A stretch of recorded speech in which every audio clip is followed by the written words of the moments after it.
Hey family, we're back with another recipe. Tonight we're going to be making another Indian Pakistani dish. This one's made with goat and calabash squash, also known as Lauki Gosht.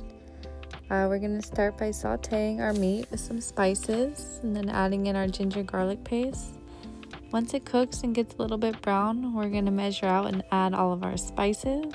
Then we're going to add 3 Roma tomatoes, 1 chopped onion, and just enough water to go to the top of our meat. We're going to pressure cook this for 20 minutes, and while this is cooking, we're going to prepare roti dough.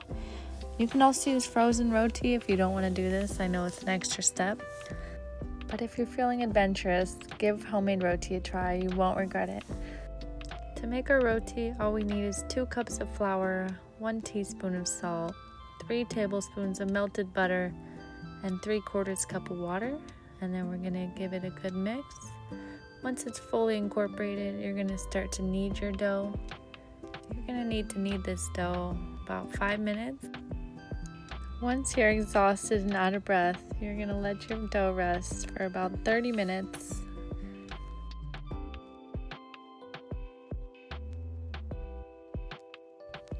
Now we're going to prepare our Lauki, also known as calabash squash or bottle gourd, depending on where you live. You just want to cut the ends off, peel off all of the skin, and then we're going to dice it into small cubes about 1 inch.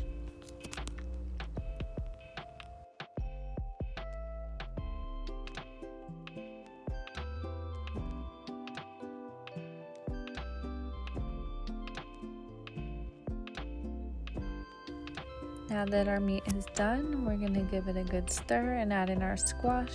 You can adjust the seasonings here. I usually add a little bit extra salt and then just enough water to go up to the top of the squash. I use about 1 cup. And we're going to pressure cook it again for about 5 minutes this time.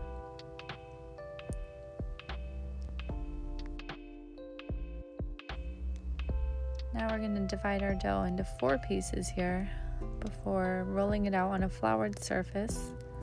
You can see here I'm flattening it out first, making it round to make it a little easier to shape. I'm also not perfect at this, as you can tell.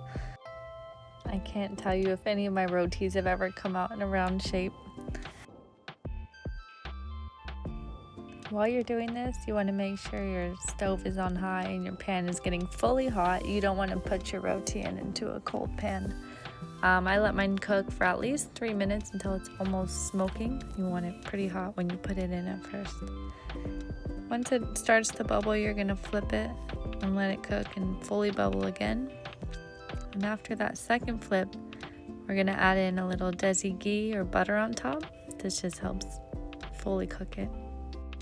And it's also just buttery and delicious. I mean, who doesn't want desi ghee all over their roti?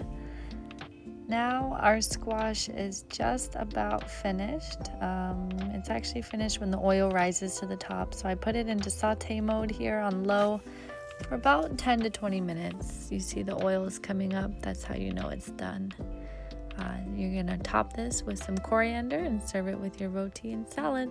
Enjoy!